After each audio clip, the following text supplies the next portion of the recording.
있습니다.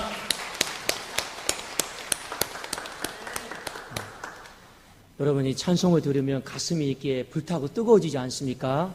우리 한번 좌우에 계신 분 한번 서로 인사하기를 원합니다. 하나님의 사랑은 위대하십니다. 하나님의 사랑은 위대하십니다. 네, 기도하겠습니다. 살아계신 하나님 아버지 감사합니다. 하나님이 우리를 사랑하심이 어찌 그리 놀랍고 감격스러운지요. 그 사랑 앞에서 우리는 네 발에 신을 벗고 두 손을 들고 하나님 앞에 엎드려 예배할 수밖에 없음을 하나님 앞에 고백합니다. 하나님의 사랑에 감격되어지는 복된 예배 되어지게 하여 주시옵소서. 오늘도 말씀을 들을 때 하나님의 그 사랑의 음성을 듣게 하여 주시고 그 사랑의 말씀이 내 영을 새롭게 하고 고치는 놀라운 은혜의 시간이 되게 하여 주시옵소서. 하나님이여, 무더운 8월 한 달도 하나님의 지켜주심이 있었기에 우리가 감당할 수 있었는 줄로 믿습니다. 우리에게 시원한 가을과 우리에게 맑은 하늘을 허락하여 주셔서 진심으로 감사를 드립니다. 하나님, 천지 만물도 하나님께서 친히 주관하시고 운행하심을 믿습니다. 창조주 하나님이여, 이 가을에 더 큰 영광을 받아 주시옵소서. 성도들이 드리는 예배, 주의 백성들이 드리는 예배를 받아 주시옵소서. 하나님, 예배를 흠양하여 주시고 놀라운 은총과 복으로 이 예배 가운데 임재하여 주시옵소서. 감사드리오며 주 예수 그리스도의 이름으로 기도드리옵나이다. 아멘. 네, 우리 한번 좌우에 계십니다. 한번 서로 한번 반갑죠? 우리 한번 인사하도록 하겠습니다. 가을 하늘이 너무 좋습니다. 한번 인사할까요? 가을 하늘이 너무 좋습니다. 우리 또 축복을 빌어줍시다. 가을에 행복하소서. 가을에 행복하소서. 예. 밤에 집에 있기가 싫더라고요. 왜냐하면 이 바람이, 새벽 바람이 너무 좋잖아요. 그렇지 않습니까? 하나님이 우리에게 주신 바람, 또 자연, 우리도 누리면서 주님의 또 높고 위대하심을 우리가 한 주 동안 마음껏 또 목놓아서 찬양할 수 있기를 원합니다. 자, 오늘 말씀은 말씀을 더 잘 받으세요. 이 말씀을 가지고 우리 함께 은혜를 나누고자 합니다. 신앙생활을 하면서 가장 기본이 되는 것 중에 한 가지가 무엇이냐면 하나님의 말씀입니다. 여러분, 왜 하나님의 말씀이 기본이고 가장 중요하냐면 그 말씀 자체는 복이고 그 말씀 자체는 생명이고 그 말씀 자체는 우리에게 생기를 주기 때문에 그렇습니다. 그래서 성경은요, 우리에게 많은 말들을 하고 있는데 하나님의 말씀을 가까이 해라. 하나님의 말씀을 사랑해라. 왜 그러냐면 요한복음 1장에도 보면 말씀이 육신이 되어 우리 가운데 임하셨다라고 말씀하고 있습니다.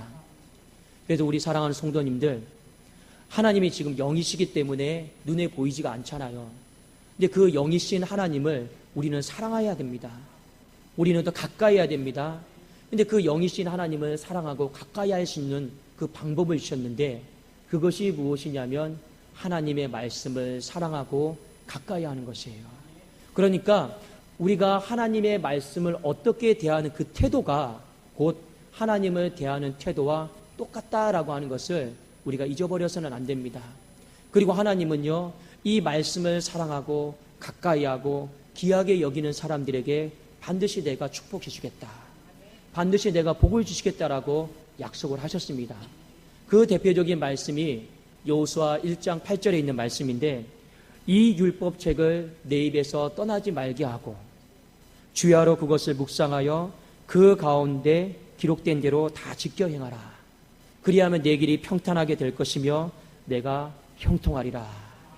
이것이 하나님의 말씀을 귀하게 여기는 사람들에게 주시는 은총이요 축복인 줄로 믿습니다. 우리 사랑하는 성도님들, 하나님 말씀 가까이 하고 잘 받아들이고 사랑함으로 인하여서 이 9월 한 달도 형통함과 평탄함의 축복이 있기를 예수님의 이름으로 축원합니다. 자, 제가 왜 이 말씀에 대해서 얘기를 했느냐? 오늘 사도행전 17장에 있는 말씀은 우리가 하나님의 말씀을 어떻게 받아들여야 되는가, 그것에 대해서 가장 중요하게 언급을 하고 있기 때문에 그렇습니다. 잠시 사도행전 17장에 있는 말씀의 배경부터 여러분들에게 말씀을 드리겠습니다. 지난 시간의 말씀은요, 바울과 실라가 복음을 전하다가 빌립보 감옥에 갇혔습니다. 억지로라도 기도했고 하나님을 찬송했더니 그 묶여 있었던 모든 것들이 풀려나기 시작했습니다. 바울과 실라가 2차 전도 여행 중에 다음으로 방문했던 지역이 데살로니가였습니다. 그리고 베레아를 방문했고 17장 말씀해 보니까 아테네 지역, 아덴 지역을 방문을 했습니다. 그런데 오늘 말씀 가운데 한 가지 특별한 것이 있어요. 사도행전을 기록했던 사람은 누가였습니다. 보통 누가가 이 전도 여행의 일정을 기록할 때는 어느 지역을 방문했더라, 그리고 누가 복음을 믿었더라, 그리고 어떤 핍박이 있었더라, 유대인의 박해가 있었더라. 1차 전도여행, 2차 전도여행, 3차 전도여행이 대부분 그런 내용으로 기술이 되어져 있습니다. 그런데 오늘 사도행전 17장의 말씀은 굉장히 좀 특별합니다. 왜 특별하느냐? 우리가 읽었던 사도행전 17장 11절 마지막 절의 말씀을 보면 이 누가는 특별한 내용을 기록을 하고 있습니다. 그 내용이 무엇이냐? 두 지역이 있었는데 이 베레아라고 하는 지역이 데살로니가다라고 하는 지역보다 훨씬 더 말씀을 더 잘 받아들였더라. 지금 이것에 대해서 누가는 잠시 멈추고 기술을 하고 있습니다. 자, 한번 우리 사도행전 17장 11절에 있는 말씀을 같이 한번 우리 보기를 원합니다. 같이 한번 우리 읽어볼까요? 시작. 베레아에 있는 사람들은 데살로니가에 있는 사람들보다 더 너그러워서 간절한 마음으로 말씀을 받고 이것이 그러한가 하여 날마다 성경을 상고함으로. 우리가 여기 말씀에 보면 한 가지 주목해서 봐야 될 말씀의 구절이 있습니다. 그것은 무엇이냐면요, 이 베레아 지역에 있었던 사람들이 하나님의 말씀을 들었다라고 이렇게 말씀하고 있지 않습니다. 어떻게 기술하고 있습니까? 베레아 지역에 있는 사람들이 하나님의 말씀을 간절히 받았다라고 이렇게 성경은 표현하고 있죠. 여러분 기억하세요. 말씀은요, 귀로 듣는 것이 아니에요.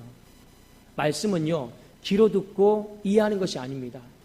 말씀은 어떤 것입니까? 내 마음으로 그대로 받는 것이 하나님의 말씀입니다. 여러분, 말씀을 받는다라는 표현을 우리가 보셔야 되는 거예요. 이것은 무엇이냐? 말씀은 마음으로 받아들이는 거예요. 말씀을 그래서 잘 받아들이는 사람을 수용성이 있다 이렇게 말합니다. 말씀을 잘 받아들인 사람을 마음이 많이 열렸다라고 이렇게 말을 하고 있는 것이죠. 예수님께서 씨 뿌리는 비유에 대해서 말씀하셨습니다. 씨는 무엇입니까? 하나님의 말씀이에요. 그런데 그 씨를 밟는 것이 무엇입니까? 마음이에요. 그래서 예수님께서는 길가와 같은 마음, 돌짝과 같은 마음, 가시떨기와 같은 마음, 옥토와 같은 좋은 땅에 대해서 언급을 했습니다. 왜 예수님이 그런 말씀하셨을까요? 말씀은 절대로 귀로 듣는 것이 아니다. 마음으로 받는 것이기 때문에 예수님이 씨 뿌리는 비유에 대해서 말씀을 하신 것이죠. 그런 어떤 수용성이다라고 하는 측면에서 봤을 때 베레아 지역에 있었던 사람들은 잘 받아들였다라고 하는 것을 성경이 우리에게 가르쳐주고 있습니다. 반면에 데살로니가에 있는 사람들은 어떻습니까? 그보다 못하다라고 했어요. 어떤 뜻일까요? 마음이 닫힌 거예요. 그리고 말씀을 받아들일 수용성, 그것이 없었다라고 하는 것을 성경이 우리에게 가르쳐주고 있습니다. 그런데 여러분, 한 가지 좀 의문점이 드는 것이 있지 않습니까? 사도행전에 기록했던 누가가 말씀을 받는 태도에 대해서 기록을 하려면 그것이 중요한 것임을 오늘을 살아가는 우리들에게 일깨워주기 위해서는 굳이 데살로니가에 있었던 사람들과 비교할 필요까지는 없습니다.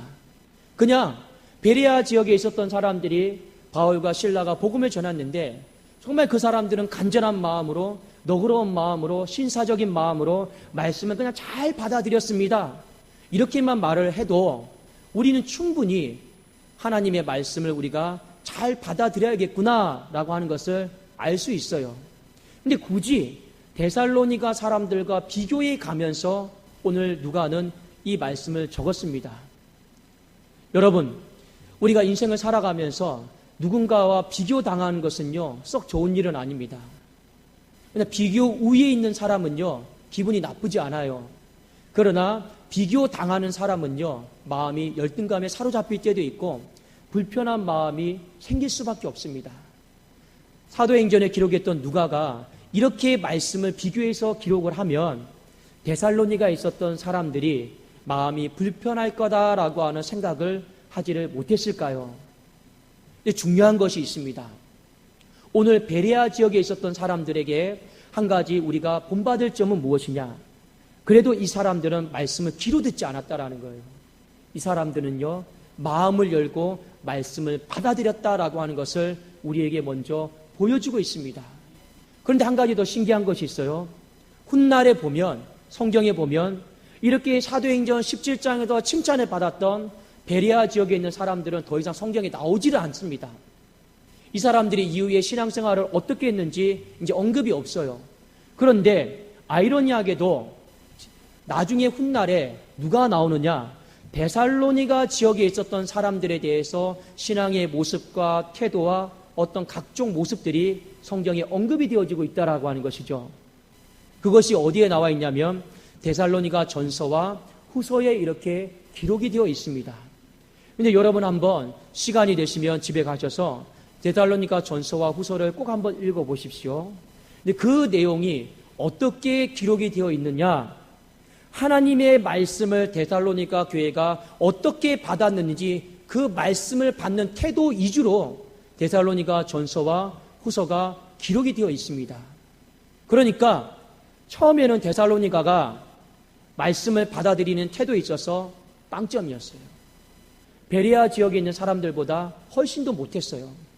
그런데 그 비교당함이 있었음에도 불구하고 이 사람들이 훗날에는 그 비교당함을, 열등감을 극복을 하고 하나님의 말씀을 받아들이는 이 태도에서만큼은 타의 추종을 불허할 만큼 아주 탁월한 사람이 되었더라라고 하는 것이 그대로 데살로니가 전서와 후서에 기록이 되어 있습니다. 그래서 여러분, 오늘 우리가 본문 말씀을 통해서 한 가지 도전을 받아야 되는 것이 있습니다. 사도행전 17장은요, 말씀을 받아들이는 태도예요.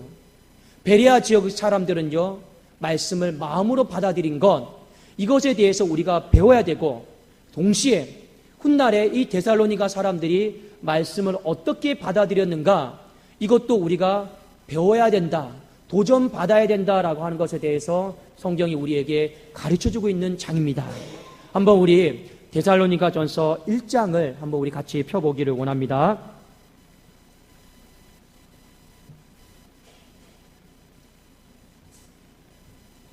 데살로니가 전서 1장 우리 6절 말씀을 같이 한번 우리 읽어보기를 원합니다.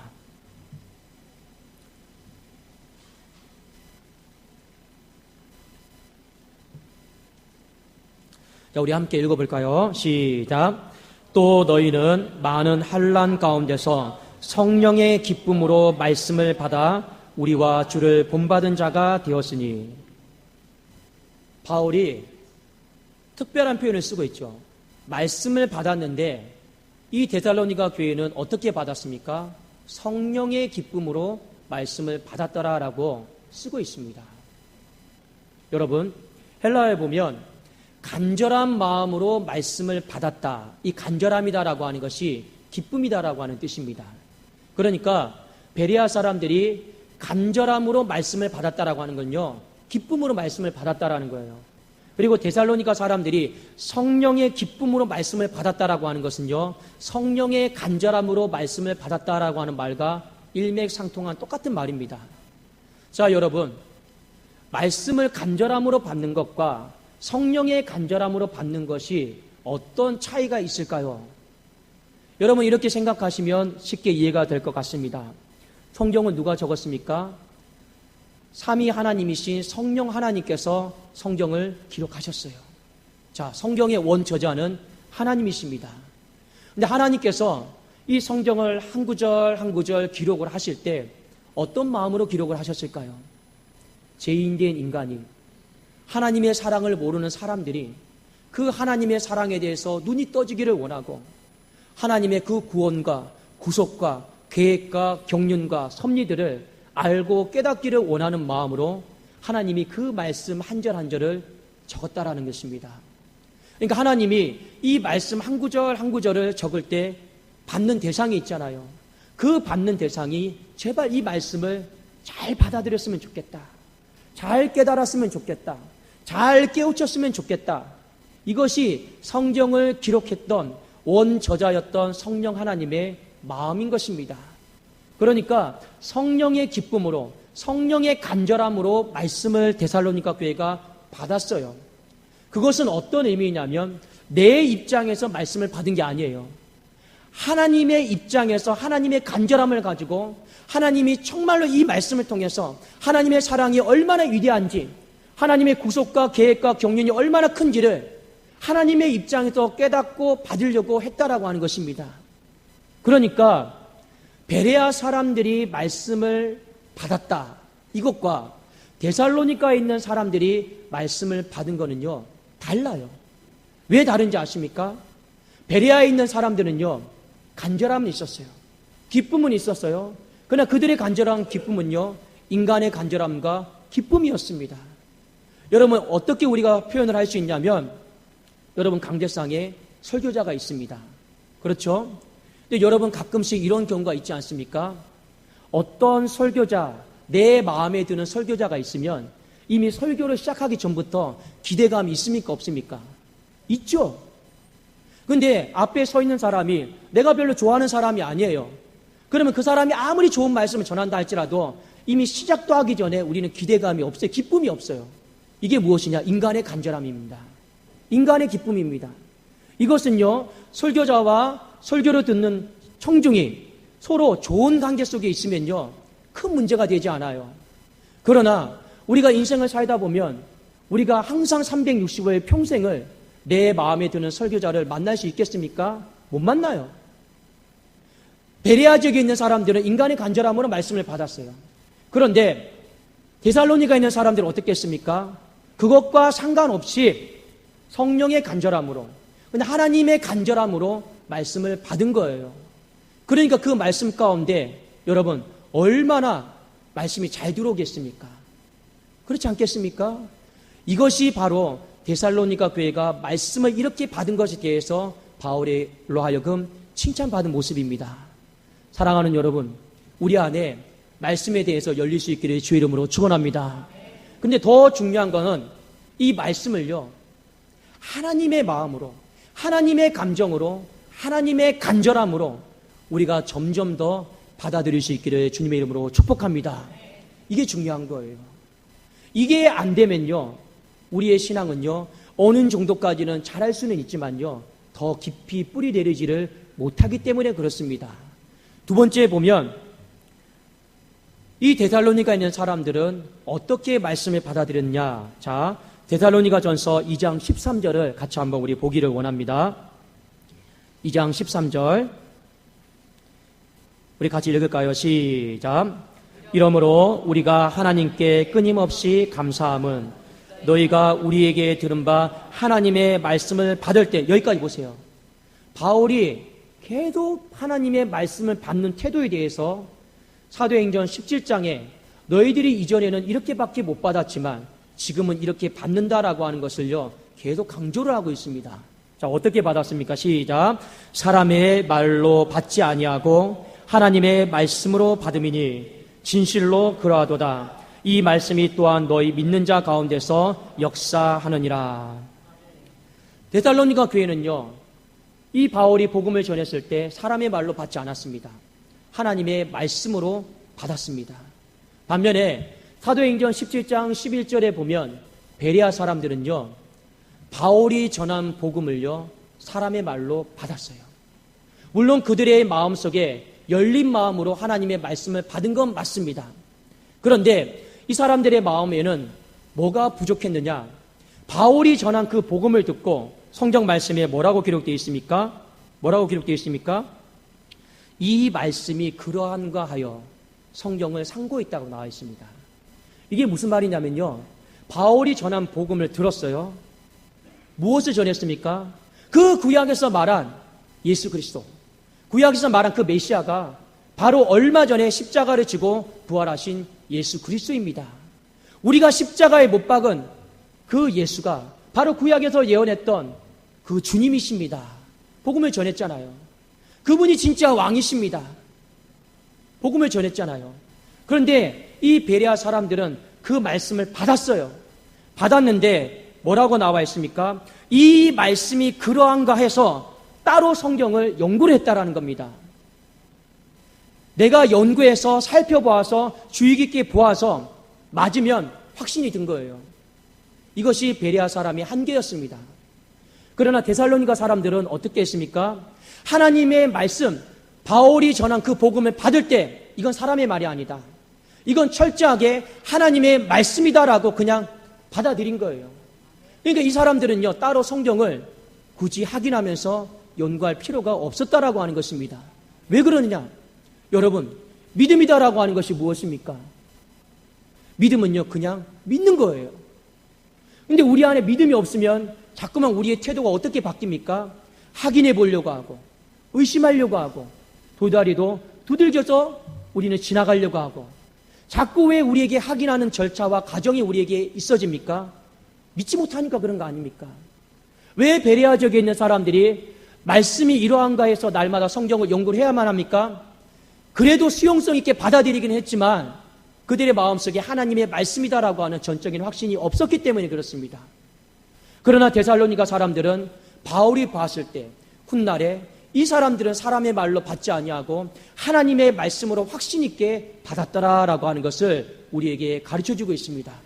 여러분, 물론 우리가 이 시대를 살아가면서 강단이 많이 손상되어지고 강단이 많이 변질되어진 것 때문에 우리가 때로는 말씀을 들을 때 저 목사의 설교 중에 저것은 사람의 말일 거야, 저것은 하나님의 말씀일 거야, 우리의 마음속에 의심이 되는 것도 있고 다 받아들여지지 않은 것도 있는 것이 사실입니다. 그럼에도 불구하고 그렇다 할지라도 기본적으로 우리가 하나님의 말씀을 받아들일 때는 그래도 최소한 강단에서 선포되어진 하나님의 말씀은 사람의 말로 받지 아니하고 하나님의 말씀으로 우리가 받아들일 수 있기를 예수님의 이름으로 축원합니다. 이것이 그래도 말씀을 받아들이는 태도예요. 바울은 이 점에 있어서 데살로니가 교회가 훗날에 아주 잘했더라라고 칭찬을 하고 있는 것이죠. 마지막 세 번째, 이 데살로니가 교회가 말씀을 받았을 때 어떻게 받았기에 바울이 칭찬을 했을까? 자, 우리 데살로니가 전서 1장 8절과 9절 말씀을 같이 한번 보기를 원합니다. 1장 8절과 9절 말씀입니다. 시작. 주의 말씀이 너희에게로부터 마게도냐와 아가야에만 들릴 뿐 아니라 하나님을 향하는 너희 믿음의 소문이 각처에 퍼졌으므로 우리는 아무 말도 할 것이 없느니라. 그들이 우리에 대하여 스스로 말하기를 우리가 어떻게 너희 가운데 들어갔는지와 너희가 어떻게 우상을 버리고 하나님께로 돌아와서 살아계시고 참되신 하나님을 섬기는지와. 지금 이 믿음의 고백은 데살로니가 교회가 스스로 하는 고백이 아니에요. 주변 사람들이 데살로니가 교회를 향해서 칭찬해 주는 겁니다. 왜 칭찬해 줍니까? 데살로니가 교회가 하나님의 말씀을 받아들일 때 삶으로 받아들였다라는 거예요. 어떻게 삶으로 받아들였습니까? 어떻게 우상을 버리고, 그 당시 이방 땅에서 우상을 버리는 것 얼마나 어려운 일들입니까? 평생을 내가 문화적인 관습과 그 틀 속에서 살아왔는데 어떻게 복음을 듣자마자 우상을 버리고 하나님을 택합니까? 그런데 데살로니가 사람들은요, 받아들였어요. 어떻게 해요? 삶으로 받아들였어요. 그래서 그들의 삶에 우상을 버린 것이 소문이 났고, 하나님께 돌아와서 예배드리는 것이 소문이 났고, 하나님을 섬기고 봉사하는 것이 소문이 났습니다. 소문은요, 머리가 커진다고 해서 지식이 많아진다고 해서 소문이 나는 게 아니에요. 언제 소문이 납니까? 우리의 삶의 변화가 있을 때 소문이 나게 될 줄로 믿습니다. 여러분, 이것이 베레아 지역에 있는 사람과 달라요. 베레아 지역에 있는 사람은요, 삶으로 말씀을 받아들인 게 없습니다. 뭐가 있습니까? 날마다 성경을 상고했어요. 연구는 했어요. 물론 그 당시에 이방의 환경 속에서 연구하고 하나님의 말씀을 가까이 하고 묵상한 것은 잘한 일입니다. 그러나 그들의 삶이 말씀을 삶으로 받아들이고 실천하고 결단했더라 이런 부분은요, 그렇게 기록이 되어 있지 않습니다. 오늘을 살아가는 우리들에게 있어서 삶으로 말씀을 받아들이는 것이 왜 그렇게 중요합니까? 너무나도 중요합니다. 왜냐하면 많은 크리스찬들이 머리 아는 성경 지식 따로, 삶 따로, 그러니까 우리의 삶에 괴리감이 생기는 거죠. 강단에서 선포되어지는 말씀 따로, 살아가는 모습 따로, 그러니까 우리의 삶에 괴리감이 생기는 것이 아니겠습니까? 무엇이 문제일까요? 우리 안에 삶으로 말씀을 받아들여야 되는 것이죠. 정작 우리에게 필요한 것은요, 성경의 밑줄을 끊고 내 어떤 지식의 밑줄을 끊는 것이 아니고 우리의 삶의 밑줄을 끊는 이것이 중요한 줄로 믿습니다. 하나님은 우리에게 원하시는 것이 있어요. 삶으로 말씀을 받아들여야 된다. 그 삶으로 받아들이는 그 모습. 그래서 마태복음에는요, 너희 열매로 그들을 알지라 이렇게 말씀하고 있습니다. 하나님이 우리에게 요구하고 있는 것이 무엇입니까? 행동이에요. 행위예요. 우리가 정말로 그리스도의 은혜를 알고 그 은혜답게 은혜를 받은 자로서 삶의 내 삶이 밑줄이 그어져 있는가 없는가, 그것이 우리의 신앙생활 가운데 너무나도 중요한 것이죠. 그런데 오늘 바울이 데살로니가 교회를 봤을 때는요, 이 부분이 소문이 날 정도로 너무 탁월하게 있었다라고 하는 것입니다. 사랑하는 여러분, 처음에는요 넌 빵점이야, 처음에는요 너는 부족한 것이 많아, 그러면 비교당하는 사람의 입장에서는요 얼마나 마음이 불편할까요? 그런데 그들의 마음속에 결단이 있었습니다. 아니다, 우리가 하나님의 말씀을 받아들이는 거 베레아 사람보다 더 잘 받아들여야겠다라고 하는 이 거룩한 결심과 결단이 데살로니가에 있었는 줄로 믿습니다. 우리가 신앙생활하면서 중요한 게 있어요. 말씀을 받아들이는 것도 중요해요. 그러나 오늘 말씀을 통해서 저나 여러분이 도전받기를 원하는 것은 하나님의 말씀을 더 잘 받아들일 수 있기를 주님의 이름으로 축원합니다. 근데 중요한 게 있어요. 하나님의 말씀을 더 잘 받아들였더니 하나님이 데살로니가 교회를 향해서 주시는 놀라운 은총과 축복이 있었다라는 것입니다. 그것이 오늘 말씀의 결론이고 우리에게 중요한 말씀입니다. 그 축복의 첫 번째가 무엇이었느냐? 믿음의 역사가 나타났더라라고 하는 것을 성경은 우리에게 가르쳐주고 있습니다. 자, 우리 한번 말씀 같이 보기를 원하는데 데살로니가전서 2장 13절입니다. 데살로니가전서 2장 13절 우리 함께 읽어보기를 원합니다. 시작. 이러므로 우리가 하나님께 끊임없이 감사함은 너희가 우리에게 들은 바 하나님의 말씀을 받을 때 사람의 말로 받지 아니하고 하나님의 말씀으로 받음이니 진실로 그러하도다. 이 말씀이 또한 너희 믿는 자 가운데서 역사하느니라. 말씀이 믿음의 역사가 나타났어요. 여러분, 역사가 나타났다, 말씀 가운데 역사가 나타났다라고 하는 것은 어떤 의미냐? 그 말씀이 삶의 현장에서 꿈틀꿈틀대고 움직이기 시작했다라는 겁니다. 운동하기 시작했다라는 거예요.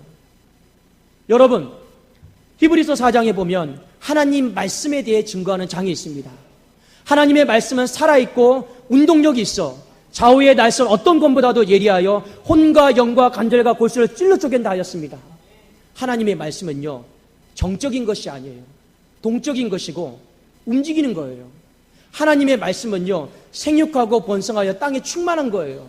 하나님의 말씀은요 샘곁대 무성한 가지가 담장을 뛰어넘는 것인 줄로 믿습니다. 그런데 말씀이 이렇게 뛰어넘고 펼쳐져 가는 것을 역사한다고 합니다. 근데 이 역사가 언제 일어나느냐? 기도한다고 일어나는 게 아니에요. 언제 일어납니까? 우리가 하나님의 말씀을 잘 받아들일 때, 오늘 말씀해 보니까 이 말씀이 또한 너희 믿는 자 가운데서 역사가 되느니라. 할렐루야. 이것이 하나님의 은총인 줄로 믿습니다. 여러분, 정말로 우리의 가정 가운데, 우리의 교회 가운데 하나님의 말씀이 성경에 갇혀 있지 않고 역사로 나타난 것을 많이 볼 수 있기를 주의 이름으로 축원합니다. 그 역사가 나타나기만 하면요 경지자가 일어나는 거예요. 묶여있던 것들이 풀려나는 것 아니겠습니까? 오늘날 많은 신앙인들이 한 가지 고민이 되는 것이 무엇입니까? 이 하나님의 말씀이 오늘을 살아가는 우리에게 적용이 되는 말씀입니까? 역사가 되는 말씀입니까? 그래서 우리 어렸을 때 부모님들이 자녀들에게 한 가지 신앙을 가르친 것이 있습니다. 체험 신앙 가르치잖아요. 한 번이라도 말씀을 경험해 본 적이 있으면요, 그 자녀는요, 힘들고 어려워도 주님을 떠나지 않아요. 그런데 우리의 삶 가운데 말씀을 체험한 적이 없어요. 말씀의 역사를 경험한 적이 없으면요, 늘 살아가면서 세상과 환경에 부딪히면서 신앙에 대해서 회의감을 가질 때가 얼마나 많이 있습니까? 사랑하는 여러분, 우리의 가정과 교회 가운데 이 말씀의 역사가 충만하게 나타나기를 예수님의 이름으로 축원합니다. 두 번째, 이 말씀을 더 잘 받아들일 때 하나님이 주신 축복이 있어요. 그것이 무엇이냐면 믿음의 소문이었습니다. 믿음의 소문이 무엇입니까? 부흥이에요. 자, 우리 한번 말씀 데살로니가전서 1장 8절에 같이 한번 보기를 원합니다. 1장 8절 읽겠습니다. 시작. 주의 말씀이 너희에게로부터 마게도냐와 아가야에만 들릴 뿐 아니라 하나님을 향한 너희의 믿음의 소문이 각처에 퍼졌으므로 우리는 아무 말도 할 것이 없노라. 이 앞절에 있는 말씀 보면 하나님의 말씀을 잘 받고 신앙생활 했더니 이 데살로니가 있는 사람들의 어떤 신앙의 모습이 믿음의 소문이 퍼졌다라는 거예요. 믿음의 소문이 퍼지니까 아가야에서 도전받습니다.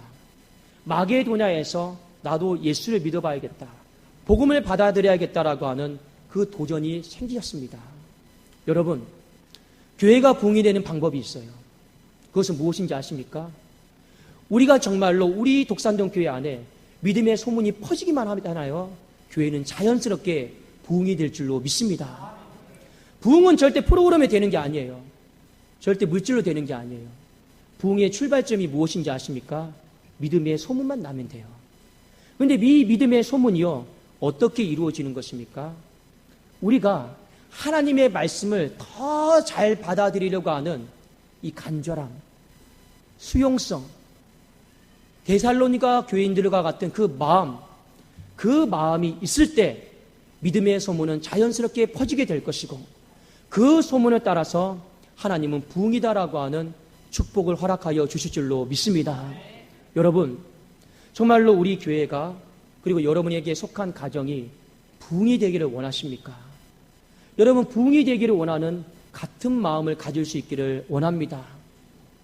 부흥이 되기를 원하는 그 같은 마음, 다른 게 아니에요. 그 출발점이 있어요. 우리가 그렇게 기도하고 전도를 해도 한계가 있어요. 그 부흥의 출발점이, 여러분, 말씀을 우리가 어떻게 하면 더 잘 받아들일 수 있을까? 거기로부터 여러분 모든 것은 출발합니다. 천지 창조는요, 말씀으로부터 시작이 되었습니다. 그렇지 않습니까? 그만큼 이 말씀은요, 모든 시작이요, 모든 끝입니다. 그러니까 오늘 우리가 이 말씀을 통해서 정말 한 가지 하나님 앞에 간절함으로 사모할 수 있기를 원하는 것, 어떻게 해서든지 내가 말씀을 더 잘 받아들이겠습니다라고 하는 거룩한 결단만 있잖아요. 그럼 우리의 삶에 나타나지 않기를 원해도 믿음의 역사는 생기는 거예요. 믿음의 소문 가운데 부흥은 자연스럽게 가정과 교회와 내 개인의 신앙생활 가운데 생기게 될 줄로 믿습니다. 한번 오늘 말씀을 통해서 저도 그렇고 여러분들도 그렇고 한번 우리는 하나님의 말씀을 어떻게 잘 받아들이고 있는가를 잘 점검해 볼 수 있기를 원합니다. 우리 데살로니가 교회를 향해서 보았던 말씀처럼 내 인간의 간절함을 넘어서서 우리 성령의 간절함으로 우리 한번 말씀을 잘 받아들일 수 있기를 예수님 이름으로 축원합니다. 한번 하나님의 마음으로, 하나님의 감정으로 한번 말씀을 받아들여 보려고 해보세요. 자꾸만 우리는 훈련이 되어져야 돼요. 어떤 설교자가 말씀을 전하면 기쁨이 있는데, 똑같은 말씀인데 왜 데살로니가는 맨 처음에 기쁘게 못 받아들였을까요? 왜 베레아는 똑같은 말씀인데 기쁘게 받아들였을까요? 주님이 말씀하고 있습니다. 받는 태도에 문제가 있다. 그렇지 않습니까? 바울은요, 1.1획도 다르지 않게 똑같이 복음 전했어요. 근데 왜 한쪽은 안 받았을까요? 한쪽은 받았을까요? 인간의 간절함이기 때문에 그렇습니다. 우리 인간의 간절함을 내려놓고 성령의 간절함, 하나님의 간절함으로 다시 한번 내 마음밭을 거룩하게 바꿀 수 있기를 주의 이름으로 축원합니다. 그러면 역사가 나타나고 부흥이 일어나는 것이죠. 또 하나 무엇입니까? 여러분, 하나님의 말씀을 받을 때 우리 사람의 말로 받지 말고 하나님의 말씀으로 받아야 된다는 거죠. 저것이 사람의 말이냐 하나님의 말이냐, 이것이 왜 중요한지 아십니까? 사람의 말이라 생각하면요, 말씀을 들어도 확신이 없어요. 믿음이 안 생겨요. 그런데 아무리 부족한 말이다 할지라도 하나님의 말씀으로 받아들이잖아요. 그 속에 성령이 역사하시고 믿음이 생기고 역사가 나타나게 될 줄로 믿습니다. 그게 중요한 거예요. 마지막으로 우리에게 중요한 것이 무엇입니까? 지식이 아닌, 우리가 어렵다고 생각하지 말고 머리로 말씀 받지 말고 가장 중요한 건요, 결국의 말씀은요, 삶으로 받아들이셔야 됩니다. 어떻게든지 힘들고 고통스러워도 내 삶 속에 밑줄을 그으셔야 되는 거예요. 왜 데살로니가 교회가 더 칭찬을 받은지 아십니까? 데살로니가 전서와 후서를 보면요, 너무나도 심한 박해와 환란이 있었습니다. 그럼에도 불구하고 이 사람들은요, 말씀을 삶으로 받은 것이에요. 그러니까 하나님께서 그 데살로니가 교회를 향해서 믿음의 놀라운 역사를, 믿음의 소문을 각처에 퍼지게 하시면서 데살로니가 교회로 하여금 하나님의 말씀의 위대함을, 하나님의 말씀의 권능을, 부흥을 허락하여 주신 줄로 믿습니다.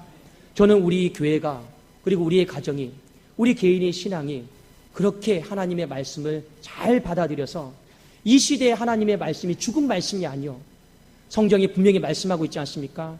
아브라함이 하나님, 이삭이 하나님, 야곱이 하나님, 오늘 살아가는 나에게 나의 하나님, 내게 주시는 그 말씀의 하나님, 우리 그 하나님을 마음껏 경험하는 그런 세대 될 수 있기를 예수님의 이름으로 축원합니다. 기도하겠습니다.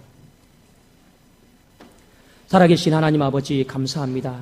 우리 안에 마음을 허락하여 주시옵소서. 무료 지킬 만한 것보다 더욱 힘써 네 마음을 지키라. 생명의 근원이 이에서 남이니라. 하나님, 말씀이 복이고 생명이고 생기인데 우리의 마음이 닫혀 있습니다. 그 마음을 열고 수용성 있게 말씀을 잘 받아들임으로 말미암아 생명의 근원이 우리 안에 넘치는 역사가 있게 하여 주시옵소서.